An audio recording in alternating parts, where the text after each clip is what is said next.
So I go out on a limb and say the front spoiler is good for a second, the rear spoiler is good for a second at road courses like Buttonwillow. And funny story, today, Max Verstappen, he and I had the same home track. He was 5 years old at the time. He was like a helmet with shoes. He looked at it and he kind of said, oh, this is nice, but if you're going to do something like a serious fashion item, you need to do it in Italy or don't waste your time. So he introduced me to the people that make the small leather goods for Ferrari. Hello, and welcome to The Next Great Car Era, a podcast by EVTUNERS. I'm your host, Daniel Martin, and today I'm sitting down with Charles Maier of the Maier Corporation, formerly known as Maier Racing. Maier Racing was originally started by Bill Maier to supply racing parts for Mustang enthusiasts. After years of success, Charles took over the business from his father and has continued its growth by adding new product lines and divisions under the Maier Corp umbrella. One of those divisions is called Maier EV, which produces carbon fiber parts built for the racetrack. These parts leverage the decades of race experience and expertise in the manufacture of high-quality carbon fiber. Beyond making parts, Charles is himself a successful driver and experienced racer, and has branched out into many interesting areas to date. Among the topics in our conversation, we chat about his path in motorsport, take a deep dive into carbon fiber, and discuss what's next for Maier EV and Maier Corporation.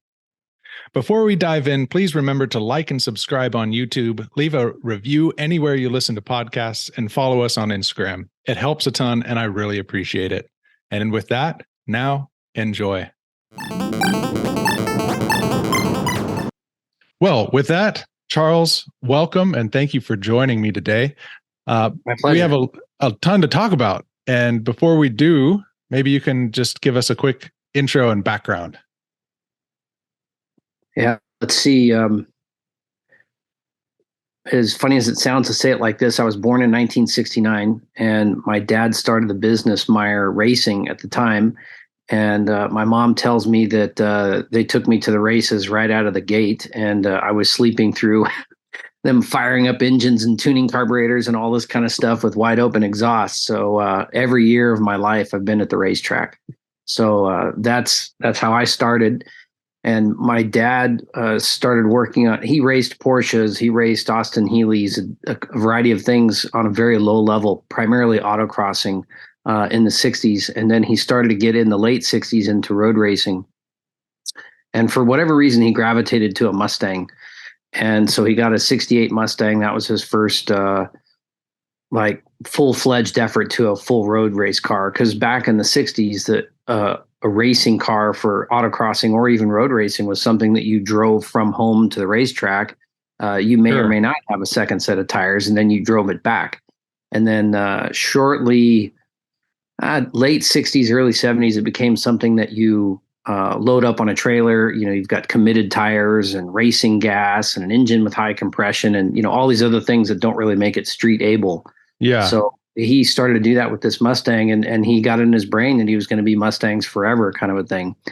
So in the early 70s, he started some of the customers that would go to the racetrack call him up Monday morning and say, hey, we saw how you did, and we want our Mustang to perform like that. So he started carrying Ford Motorsport aftermarket parts and engine parts and that kind of a thing.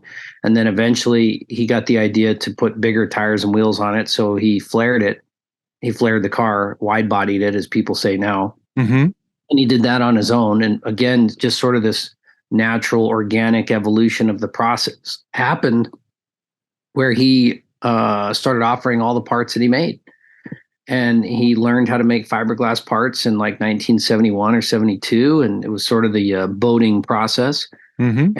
And one thing led to another. And today we have, to be honest, I don't have a perfect inventory, but it's more than 600 molds to make aftermarket Mustang, primarily classic Mustang, 65 to 70. But I would say for like the Tesla side of things, we've got probably 40 different molds for that.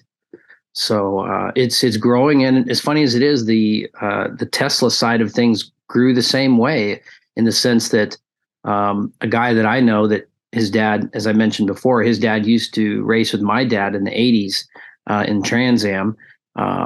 We happened to be neighbors and started talking about this. His his hobby involvement in racing. And he says, "Oh, I have a Model 3 on order. And as soon as I get it, I want to be the fastest electric Model 3 at Laguna Seca or Buttonwillow, whichever one." We did both, actually. And ultimately, he said, "I have some engineers at Tesla that have told us that the Model 3 at about 60 to 80 miles an hour starts to get light in the back end, and it really needs a rear spoiler." So we made a 7-inch rear spoiler. That was kind of a BS guess. I looked at the car, and from my first business in 1992 to, let's see, I think that first spoiler was made in 2020, something like that. So let's see, 02, 12, 22. So just a little less than 30 years of having my own business, making racing parts and doing things at the racetrack. I didn't use all the trick tools that we might have had. It was really sort of a quick, we got 3 weeks to make this. We brought the car in, put it in the shop, used foam, and created a master, kind of eyeballed it, and took it to the track. To Buttonwillow was the first place that we went. And the guys ran the car a good baseline and got a lap time, well, several during the day, and then mounted the rear spoiler, and they dropped a second a lap. So it was pretty clear that they had more stability in the back end, which enabled them to drive more aggressively. And the window between grip and no grip got a little bit wider, and it wasn't so, hey, it's there, oh, it's gone. And so that makes drivability better. And so I got lucky, really, that this 7-inch spoiler worked. And I had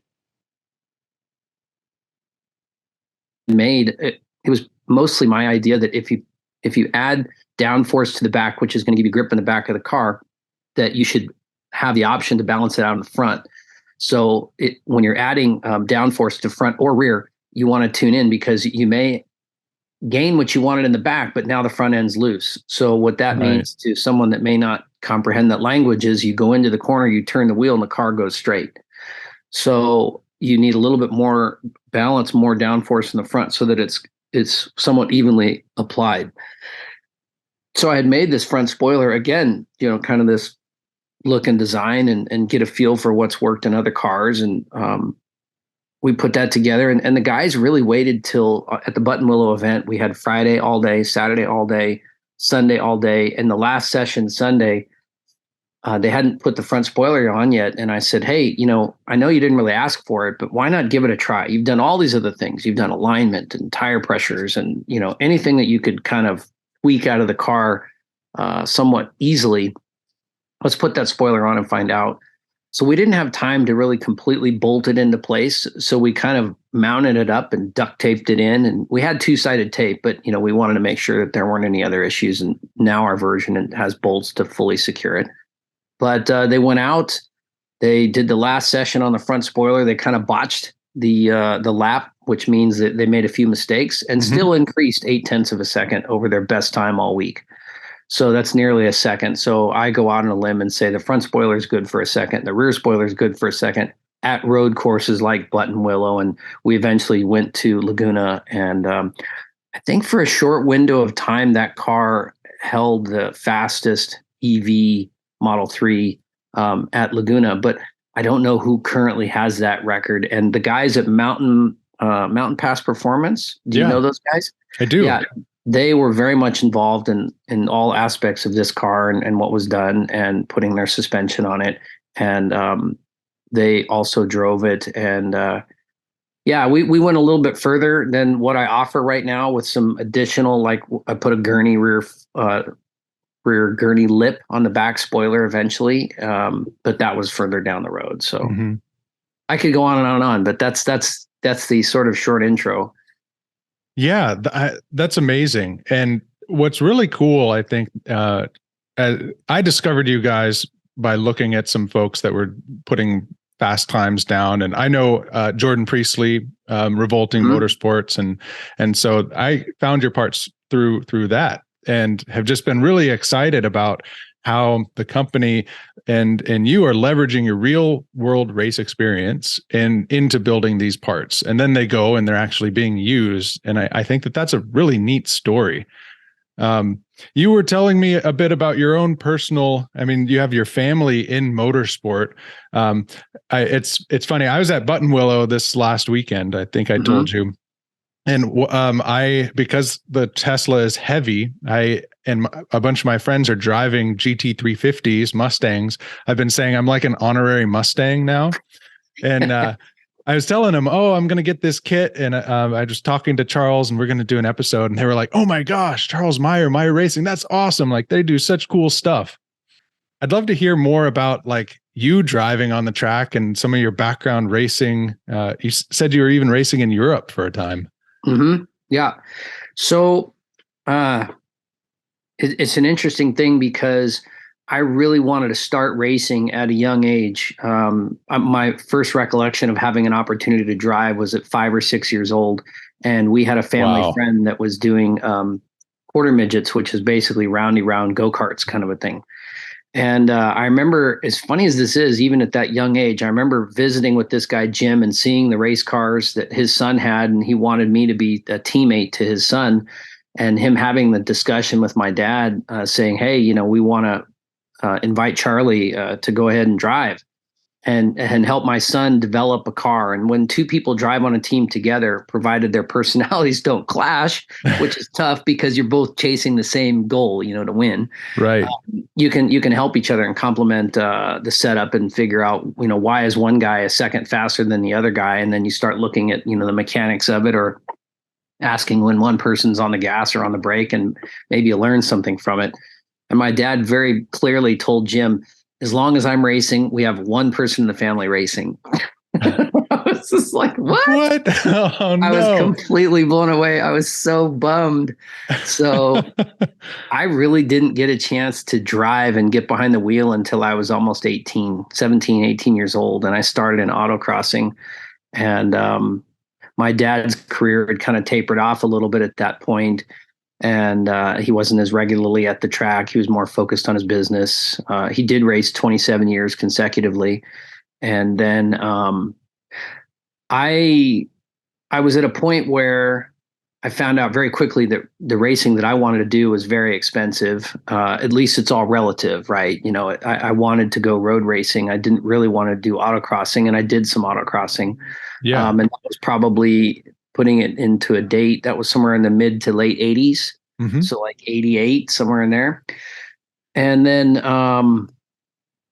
as kind of funny things would have it, life kind of put me more in the direction of working on the team. So I was working on my dad's team, or I started working on other teams and learning how other people, would organize, approaching, coming to the racetrack, preparing their car, all this.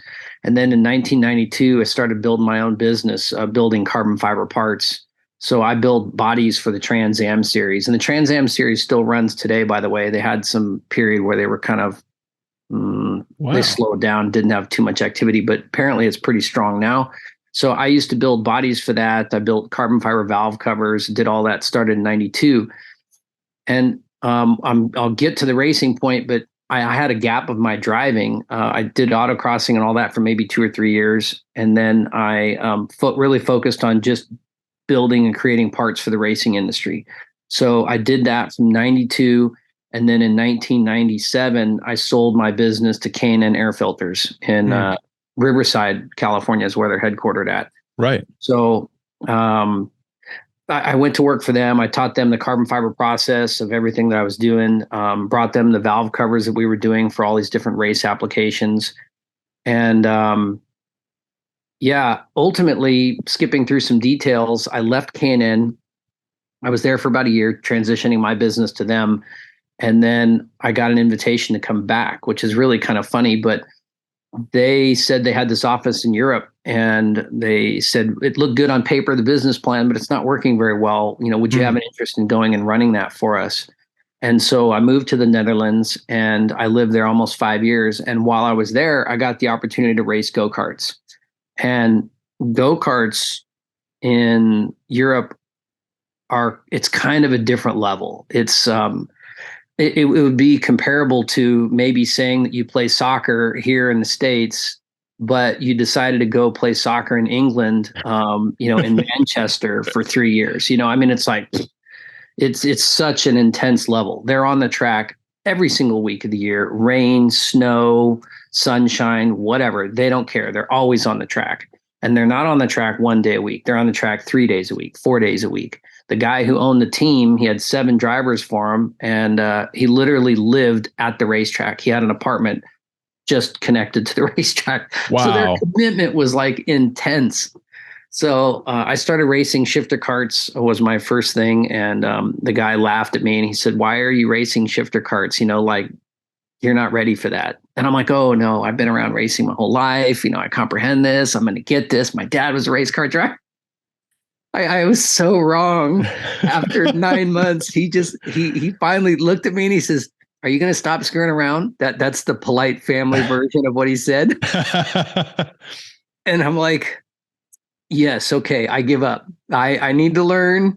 What do I need to do?" He said, "Sell that, buy that really slow one over there, and learn how to drive." So I did that, and I raced a year and a half in a go-kart that was kind of probably their lowest entry level, push button start, little battery on it, the whole deal. It wasn't so sexy, but I absolutely learned a lot of basics about racing from being behind the wheel and not just reading about it, not just going to the track. And I'd been to the track every year of my life. I'm 31 years old and I felt like I was starting from scratch. I mean, it was such a trip. But so I did that. And then I raced in a class called ICA. And that is one level from the highest level you can go to. Formula A is or was at the time the highest level, and Formula A toured all of Europe. So their schedule was in Italy and Germany and the whole deal. And as it was, we just did the Netherlands and Belgium and a little bit in Germany. But funny story today, Max Verstappen, who is Formula One's, world champion, he and I had the same home track. We were both in Amsterdam. He was 5 years old at the time.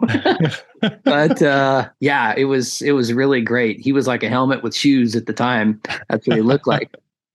But super high level, great experience. I came back and K&N hired me away from, they transitioned my job from working and running their European business to being their sports marketing director. So I moved back to Southern California, became the sports marketing director, and I started racing midgets. There was the Ford Focus midget class. I don't think that class exists right now, but we did that for a few years. And then I bought a sprint car and my brother and I ran that, and we continued to do autocrossing. My brother does the Optima Ultimate Streetcar Challenge. I don't know if you know that or not. Yeah, I've heard of it. Yeah. So basically what it is the SEMA show? Yes. So some people got together. Basically, the marketing guy for Optima Batteries got a bunch of people together at the SEMA show and said, everybody makes really cool cars, but it's like a lot of bolt-on stuff, or it's somebody spent a lot of time doing cool fabrication, but does it really work? So he put together a challenge and he said, okay, I'm going to develop a scenario where you have to be able to drive that car through Vegas. That was where the first event was held. You have to go get a receipt from In-N-Out Burger that you've eaten lunch there. You've got to get a poker chip from MGM. You've got to, go do all these random things. So the car has to be street able, headlights, turn signals, all this kind of stuff. And then you got to drive it out to Pahrump, which was like, 80 miles away or something, to the road course, do an autocross, do 4 road course laps, and then do 0 to 100 to 0. And so just all kinds of cool stuff. And so we entered that. My brother's won a few of those, and it's really taken off. A lot of people are doing it. And in the last 10 years, I haven't done a lot of driving as much as I want to. I've been kind of back into this focus on the business, focus on building the business. And that's the long version short.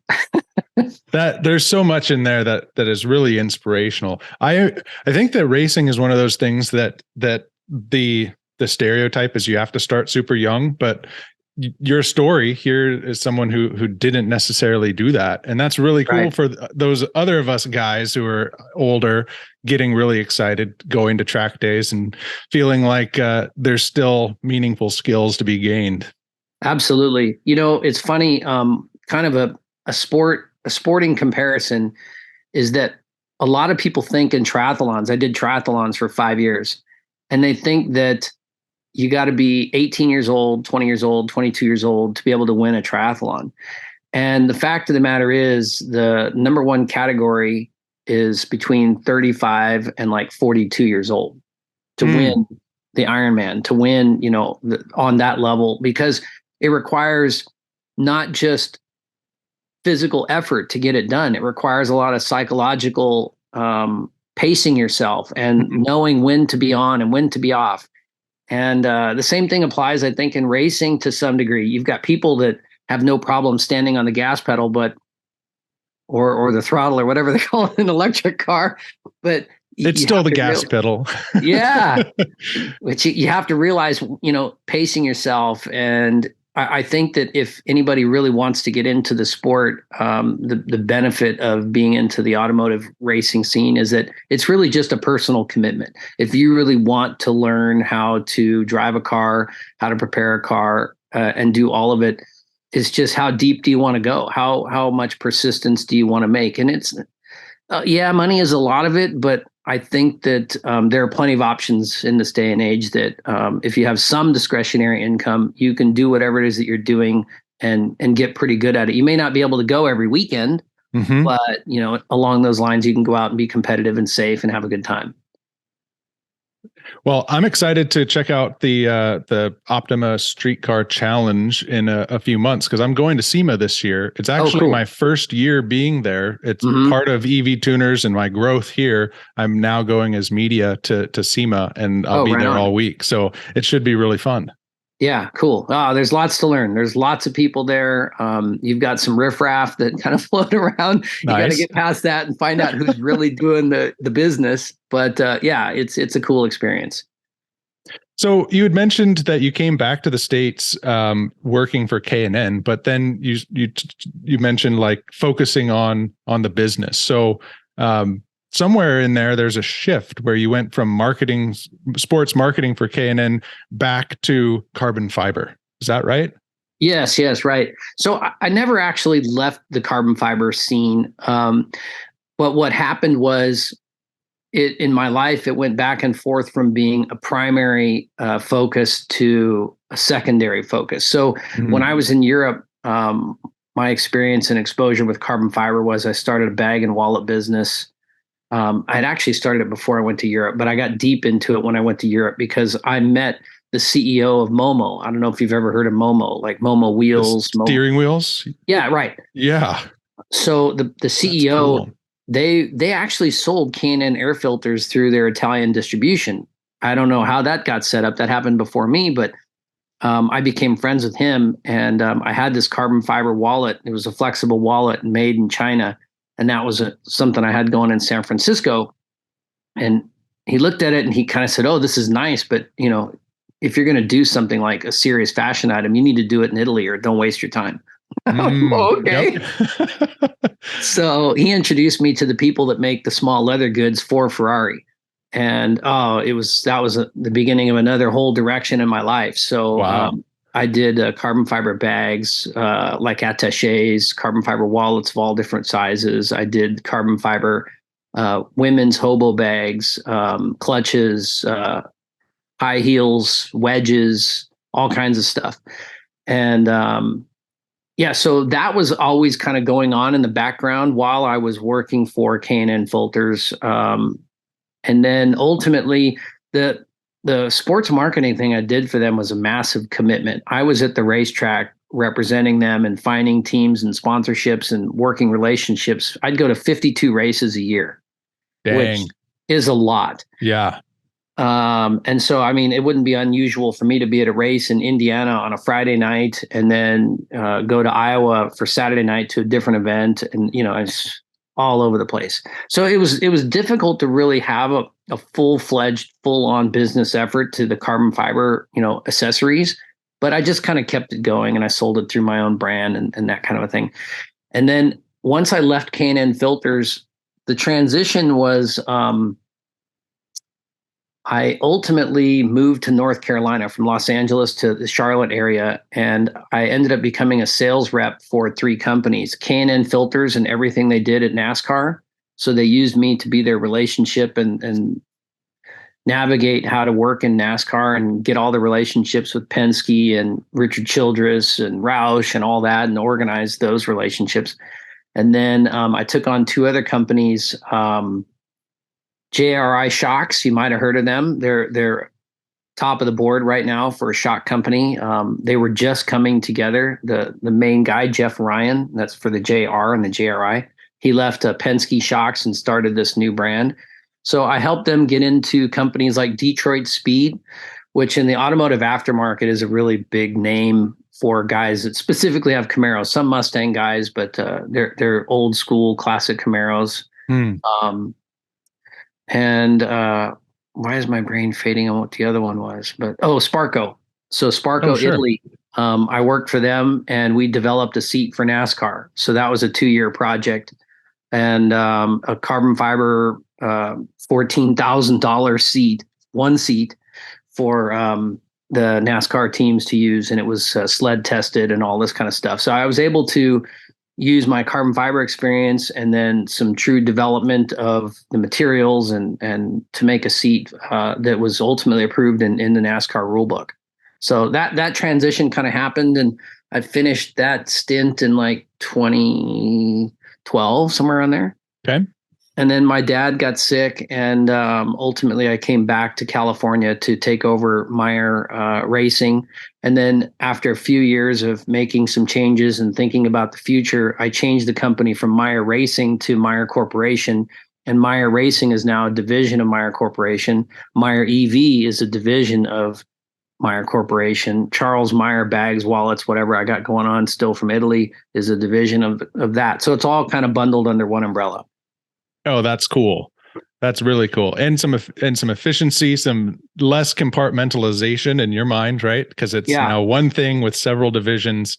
Can like take a breath. Yes.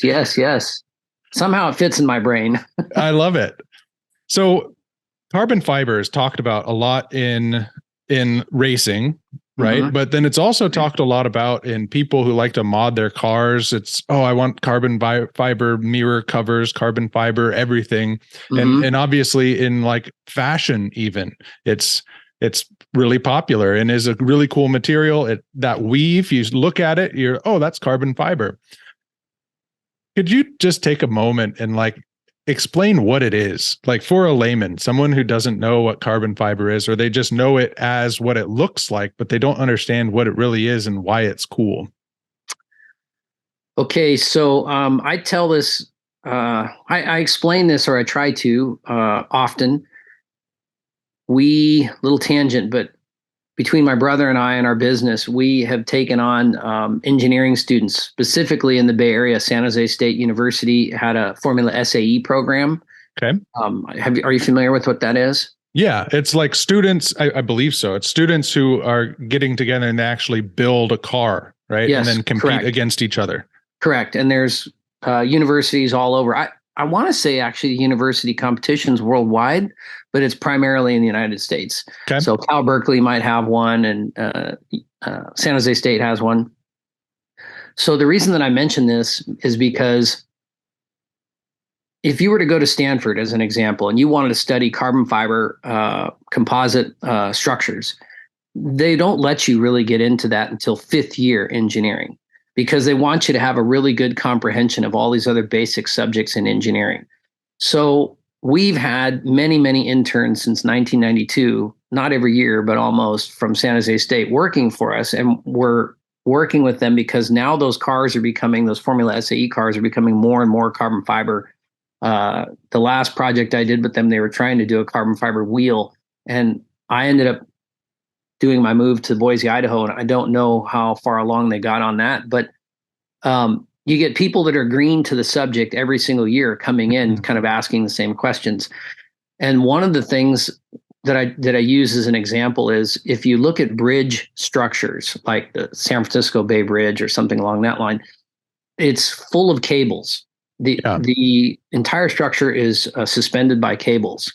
And what some people may not know is that the reason that you use cables instead of, let's say, one big, huge piece of steel, like a round piece of steel that might be 8 inches in diameter or something, is you use as many, you get them as small as you possibly can, and you get as many of them in that area as you possibly can, because from an engineering standpoint, the strength of any structure is based on the surfaces, the strength and the stiffness.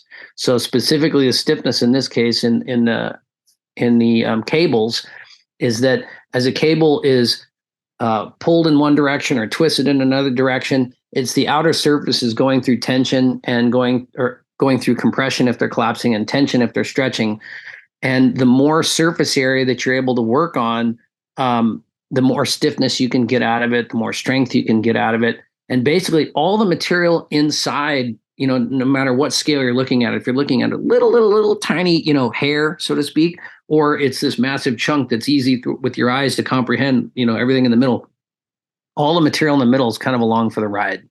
Okay. So what happens is with carbon fiber is they're basically, I don't know who or what group of people initially put this together, but they said, if we can take carbon steel, and draw it down into the smallest possible strand, then we can utilize all the surfaces of that and not have any quote unquote material in the middle that's along for the ride.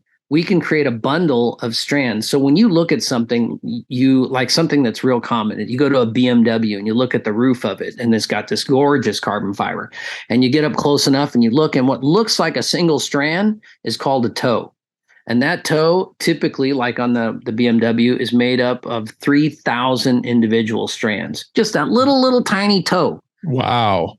So if you're like me and you're buying carbon fiber or you're using it for a project, typically the carbon fiber is described as a 1K toe, a 3K, a 6K, a 12K. And basically what that is 1K is 1,000 strands, 3K, 3,000 strands, 6K, 6,000 strands in that toe. And so 3K is the most common. So just about any part you look at, whether it's a Lamborghini, Corvette, whatever, it's going to be a 3K toe. So the thing of it is that the reason that people are so enamored with carbon fiber is because you can get so much stiffness for very little weight when you work off this theory of the cables. And you can expand the comprehension of it. Sometimes some people don't pay attention to this per se, but like in body panels, like a hood of a car. Yeah. Maybe the hood of a car, if you were to cut a carbon fiber hood, for example, in half and just look at the cross section of it, it might look like it's 1 inch thick. But what it probably is 3 or 4 or 5 layers of carbon fiber on the top, and then some core, whether it's foam or honeycomb or whatever, and then another 3 or 4 or 5 layers on the bottom. And essentially that gets back to that, let's not put any structure into the middle of this. Let's just throw some foam in there or honeycomb or whatever and separate those outer skins so that we can work off the stiffness of those. And there's another thing that's very interesting about composites is that the more you separate the skins, the greater the stiffness is. Not necessarily the strength. So strength we might associate with being able to take a hit. You've got this carbon fiber front end and you run into a telephone pole and the whole thing shatters. And they go, oh, well, it was carbon fiber. I thought it was going to be really strong. Well, it is strong. It can be strong. But what that part was designed to do was to be really stiff. So it's going to hold its shape at a high speed, 100 miles an hour on the front end of a Lamborghini or something to that effect. But they're not necessarily designing it to be the strongest possible part. If they were doing that, they might actually put some fiberglass into it, or they might put an epoxy that's holding it all together with a toughening system where they add some plastic into it and then make it more of a rubbery consistency, like a Bondo spreader. You know what a Bondo spreader is? Yellow Bondo spreaders. Yeah. So there's so many things with composites that you can do when I design something, it's almost kind of a brain cramp, because you'll have a conversation with a simple layman at a track that says, hey, I want to see if you can make this for me. Or you sit down with a group of engineers that want to do a carbon fiber seat. And there's so many possibilities. Getting back to this university concept is that the materials are not homogeneous. It's not like aluminum, where no matter what direction you cut it, for the most part, it's going to have an equal strength in whichever direction. The materials are very much directionally loaded and directionally stiff or strong based on that cable orientation. Does that make sense, kind of? Yeah, that makes perfect sense, and is the best I've ever. I'm having kind of light bulbs going off for sure. Oh, good. So the cable metaphor works for me. Good, good. Yeah, I mean, we can extrapolate on that concept and talk about all kinds of examples of products that you could use and make. One of the things I mentioned in our discussion a week or so back was the idea of doing carbon fiber wheels. Yes. And so we as a company and as a direction really want to go into carbon fiber wheels. And I know that generally speaking that there are several carbon fiber companies around that want to pursue this, and for good reason. I don't think it's a matter of if, it's a matter of when it really becomes mainstream. Because the beauty of it, like what I did with the wheel that we did, is we made it hollow. And the upside to a hollow carbon fiber wheel is that you can't really make an aluminum wheel hollow. So if you look at an aluminum wheel or magnesium wheel or whatever, in order for them to get the stiffness out of it through the shape, they're having to make a web, or they're having to make lots of small pieces. And then they're trying to figure out, because it's homogeneous, what they can do. But everything that they do, they have to consider the fact that all the material inside that forged piece or inside that, billet aluminum piece, everything in the middle is along for the ride. Mm-hmm. So they're immediately up against a wall trying to compete against something that can be fully fibrous, can be fully cables. And so in my carbon fiber wheel, there's a 5-spoke. I might be able to go ahead. I don't know if you've seen it. You can take it from our website, the MaierCorp.com, or I can send you some photos, but you might be able to include that in this part of our chat. Yeah. But it's a 5-spoke wheel, and it's about 2 inches thick by about 3 inches wide. And it's all hollow in the middle. And the benefit is that we can separate those layers of those surfaces to really gain the stiffness. And then we can put the weight where we want. If we need the weight to transition from super thick in the center of the wheel where all the load is, from braking, from acceleration, from leverage on the wheel turning and all that, to the outer hoop, to the outer drum barrel of the wheel, we can go thinner and thinner and thinner. And it's very difficult to get that done in a forged wheel or in a billet wheel or anything like that. But you can lay all the material in a mold in whatever orientation you want to be able to give you the best stiffness in the direction that you want. So, I mean, it's really an ideal scenario for composites. The wheel I made was 14.5 pounds, which is basically equivalent to what Koenigsegg did in Sweden. And it's a 19 by 10.5. So you get some idea of the size of the nice. wheel. So it's a pretty big wheel to say that we did it 14.5 pounds. And if somebody else came along and said, oh, well, I can make a magnesium wheel at 14.5 or an aluminum wheel at 14.5 pounds. Well, you might be able to, but the challenge is that you'll never be able to conveniently separate the walls. And if you said, well, I'm going to, build it in sections, or I'm going to weld it together, I'm going to do all these things. Well, every time you have a joint, whether it's bolting or whether it's welding, it's a stress riser. It's a location for, a fracture. So it really has, it's a great application to go for a wheel. And I really want to pursue this as far as we can go. That sounds exciting. So on the horizon, there's potential that I can put carbon fiber wheels on the Tesla and bring them to the track. Sounds like. Yeah. Yeah. And the other thing that I do have some data, so I'm going out on a little bit of a, how can I say this? Sort of a BS statement. In other words, I'm taking information that I have and I'm going to tell you something based on my belief and my experience, but it's not fully accurate and I can't necessarily prove it today. Mm-hmm. But I know from some of the sources that I've worked with that they have done back-to-back tests where they took an aluminum wheel as close as they could, weight and size, off of a Tesla, put a carbon fiber wheel on, ran at Laguna Seca back-to-back, and decreased lap times by a second, which is huge. That's a big number. So if you think about it, you and I are excited because we're in racing. But if we go to the boardrooms of Lucid, we go to the boardrooms of Tesla, we go to the boardrooms of Rivian, any of these companies that are trying to figure out how to get range. Yeah. So it's not a difficult mathematical equation to say if you go to a racetrack and you can drop a lap time by a second a lap because you got a carbon fiber wheel that spins up faster, slows down faster, all these things, then essentially around town driving, it's going to increase your range because every time you step on the throttle or whatever, it's taking less energy to spin it up and less energy to slow it down. So consequently, I'm going to say that's going to help range, which should help everything in the transportation market. So I think this is going to be a big discussion. And when you look at cost, all the different ways that they're trying to chase down, figuring out increasing the range, I'm not saying they're out of options, but they're definitely limited at this point. So maybe if they're going to spend $8,000 on a set of four wheels, it sounds like a lot to you and I right now, but in the overall price tag of the car and what it might be able to do, they might be spending that kind of money on batteries and we're not even realizing it. And they could back out some numbers over there.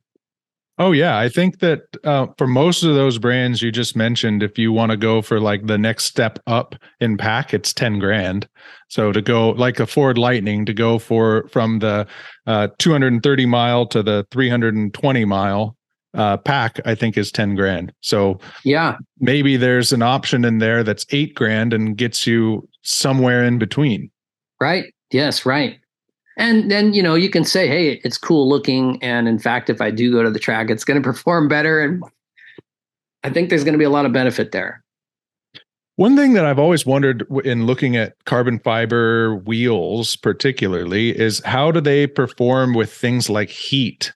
I mean, we talked a little bit about how there's different types of stress that a material is going to come across. There may be its resistance to deformation, but or impacts, but heat we haven't really talked about. How does that factor in on these types of pieces? It's a great question, and a funny truth is, I'm going to puff my chest up and say I made my first carbon fiber part when I was 1992, and I know all there is to know about carbon fiber, and I'm learning so much, even this far into my career. And I had this exact question. I called up my uncle, who's a retired nuclear physicist. He used to work in DC, and he taught at a university out there. Very, very switched on guy. Hard to talk to because he's just socially awkward. But from a mathematical standpoint, the guy is really on.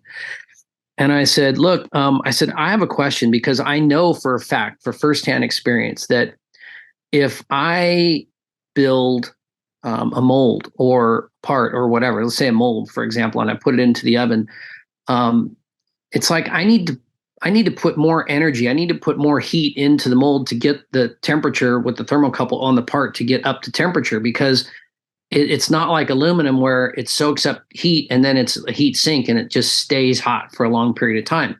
It's like the carbon fiber will drop the heat very, very quickly.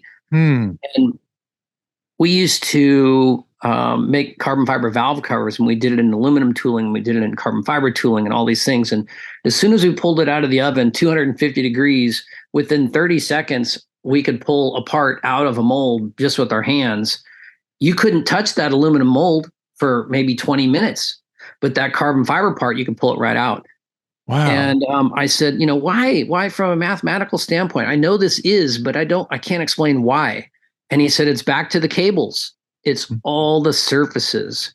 So due to the fact that that part has so many surfaces in it, the heat, once it's there, it's dissipating very, very quickly. So, I mean, if you look at BMW, for example, my wife's X4, you go underneath and you look at the rear end housing, and it's got a finned back cover to the rear end, to the differential. You probably have seen transmission cases, rear end cases, and they all have these aluminum fins. It's for surface area. They're trying to get all the surface area they can so that the heat can escape through the surface area. Well, if the carbon fiber has all these cables and all these surface areas, then heat's not a problem. It's going away so fast. Does that make sense? Yeah, that makes perfect sense. It's actually acting like I've seen the fins like on CPUs, computers, motors, like a heat sink. So absolutely, they're actually functioning like that. That's right. Wow. What about products like rotors, carbon fiber rotors? Excellent product, because I mean you can drop the weight massive. So for example, Tesla has that new track pack out for the Model S, and they're putting up a carbon fiber rotor. So the standard rotor that they replaced, and I'm saying this on an educated guess because I don't know the exact part number, the exact weight, but it probably weighed 20 pounds as a steel, rotor. And the one that they're replacing it with is probably in the magnitude of 8 or 9 pounds. That's a big weight drop. What? That's a big weight drop. Absolutely. And the other thing is, I have friends that are actually racing in the Trans Am series that have been using carbon rotors. And this one friend of mine in particular, he said, "Hey, I've had carbon rotors on the same car for 3 seasons, and we're driving it every single event." And he said they last a long time because the heat, it takes a bit to get heat into them. If you talk to anybody that uses a carbon rotor, the brake pad has to be pretty aggressive to get, especially if it's a street driven car, because you really want the brakes to happen right now. If it's a road raced car, they're not as concerned because they know the first lap or two, you're going to have a chance to be on the brake and get some friction into the pad and friction into the rotor. But in a road car for the street, you're having to have an aggressive pad because they're so cool.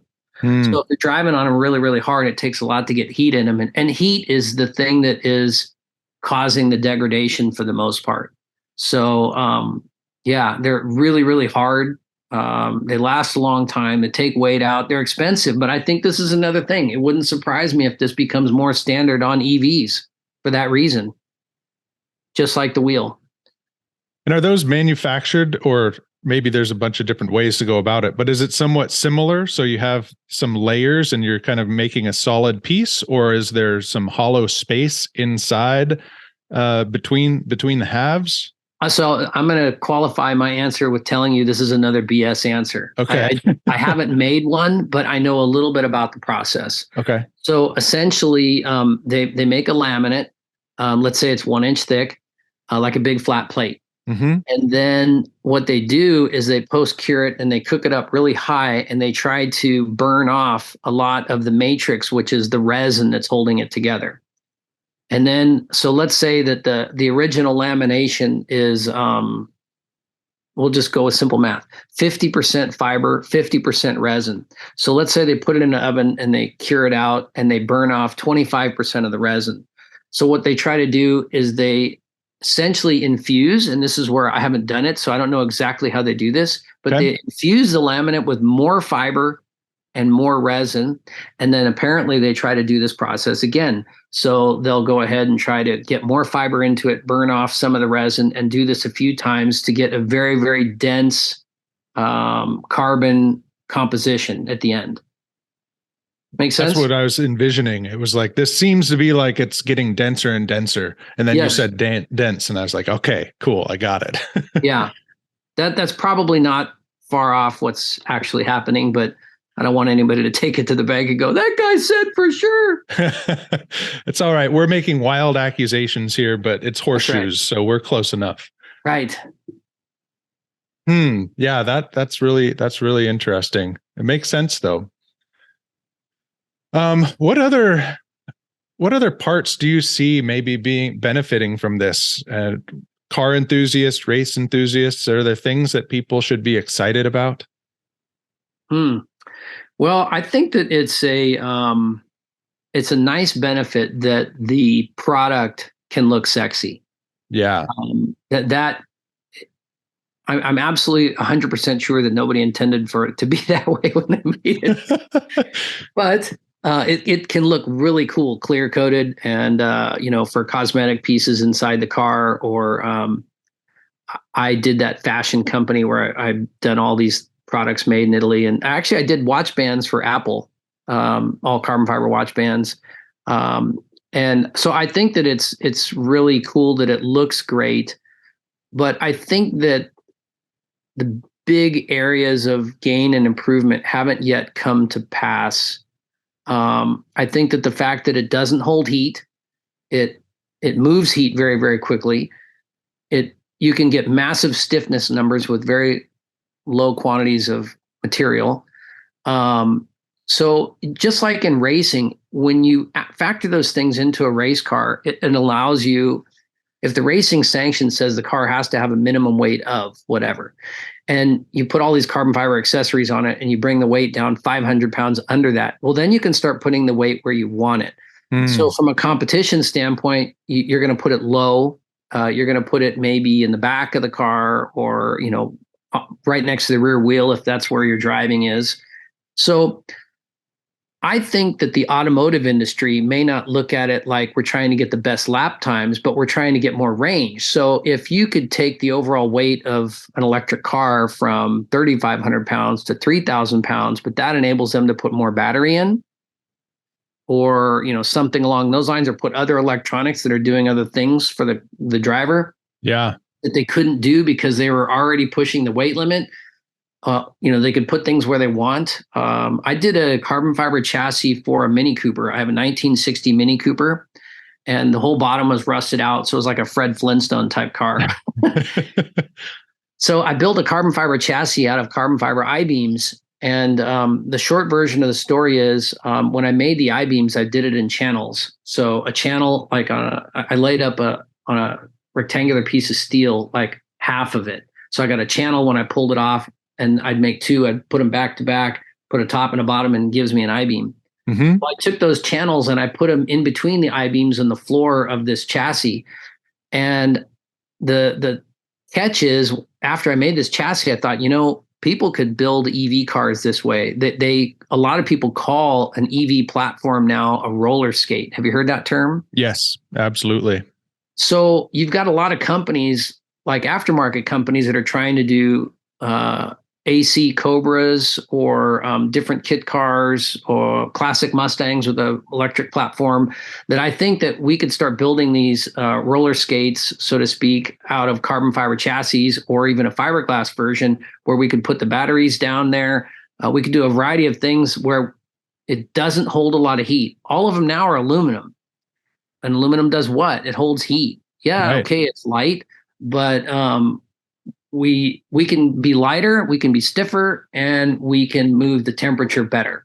So I think that there's huge room for composites. The biggest downside to composites is it's not as automated as a lot of the processes in aluminum are, or stamped steel and those things. So when somebody walks in the room and says, I want 10,000 cars in a month, or I want 5,000 cars in a month, and you start doing the math and you figure out, well, how many people is it going to take me to produce that much? Yeah. With robotics and all that, they're able to crank out the numbers now. So I think it's going to be a low volume thing that'll get there over time. Do you think there's potential for automation some distance in the future, or are the Absolutely. Processes? Yeah. Okay. The roof for the BMW, there are a few videos on YouTube about how it's made. And that whole thing is made through robotics and automation. The upside is that it's done that way. The downside is, I don't know what the cost was for all the system to put that together. Maybe it was $10 million, and they made enough of those that it justified it. But right, when you're talking to a smaller company like me that's looking at volumes that are in the hundreds or maybe 1,000 in a year, the money isn't justifying that yet. But I think it's transitioning that direction. Yeah, it makes perfect sense, because BMW knows that they're going to sell a lot of those. And so right, a smaller margin makes sense. That's right. So you briefly touched upon it towards the beginning of this conversation, but as we wrap up, I know that you are busy and I don't want to take too much of your time. I'd like to just kind of circle around the current Tesla products that you have. And could you maybe remind us all what is currently available today, what people could go to your website and buy? Sure. Our website is Maier, Maier EV.com. And what we're offering there are those original front and rear spoilers that we did for the Model 3. We offer a 7-inch rear spoiler, which is the track version. We offer a 4-inch rear spoiler, which is basically just a shorter version of the same thing. It's not as over the top. Some people compare our 7-inch rear spoiler to like something you might see on a Subaru, where that Subaru crowd's a little bit more aggressive and they're probably more function minded rather than aesthetics. Sure. Pretty much anything that we offer right now through that website, Maier EV, is designed with the idea of function. So the side skirts that we make are actually intended to be functional. So the idea is that more of a flat surface on the bottom of the car is giving you more ground effects. So I actually do that for the purpose of it being an enhancement to the way the car is driving. A lot of people have asked me to do a rear diffuser as an example to any one of those, the Model Y, the Model 3, or the S. Yeah. In my opinion, the bottom of the Teslas, whichever of those cars, Tesla has done a great job of keeping the bottom really flat.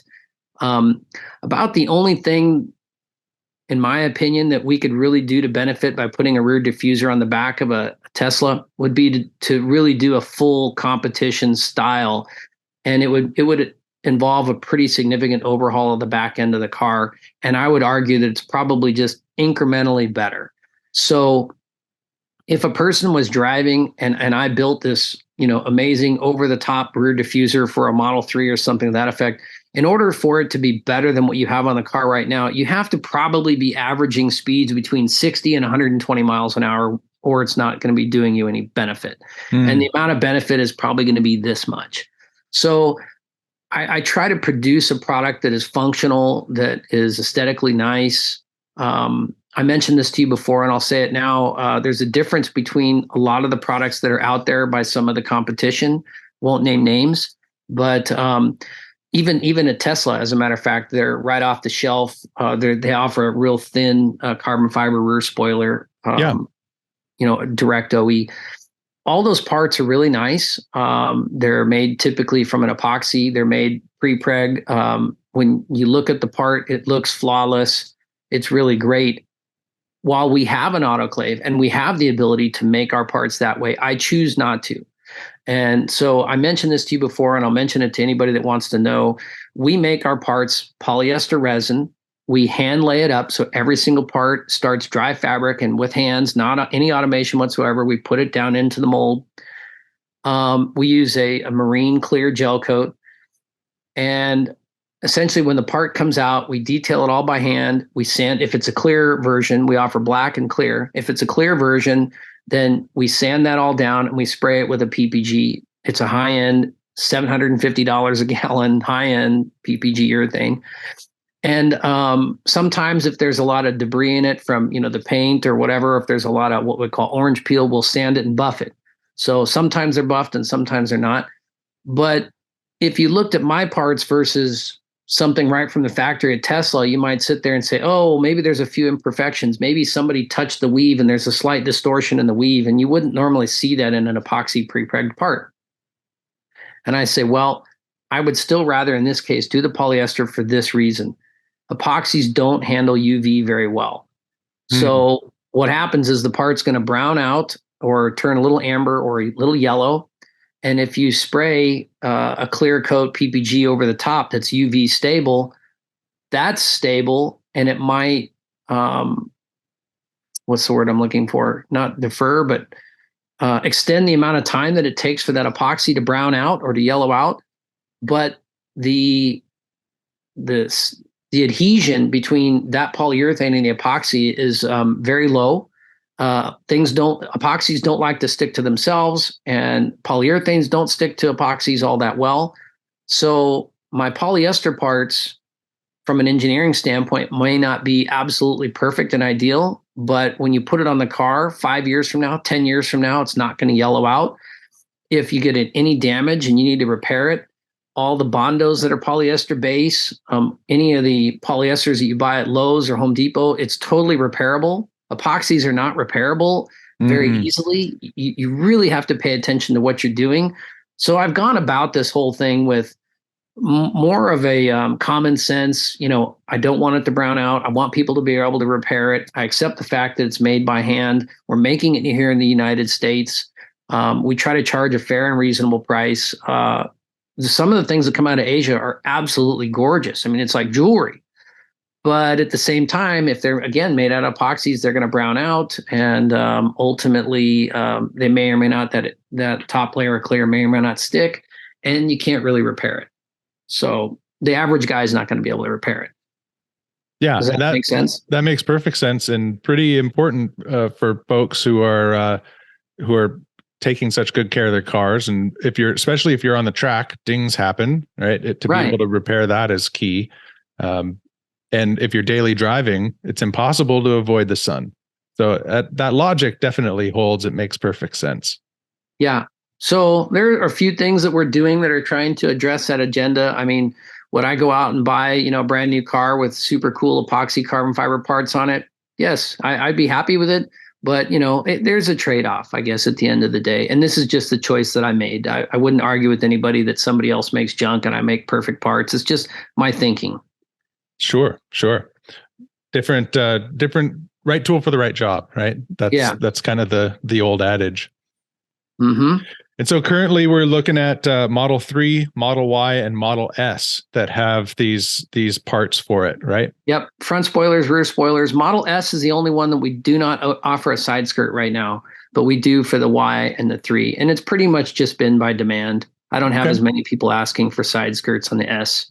Although now with the track pack, who knows? Maybe they might. Yeah, they might. Yeah. Well, we'll stay tuned for that then if it comes to pass. Cool. Charles, thank you so much for chatting with me. I learned a ton. This was really enjoyable, and I'll look forward to doing it again sometime.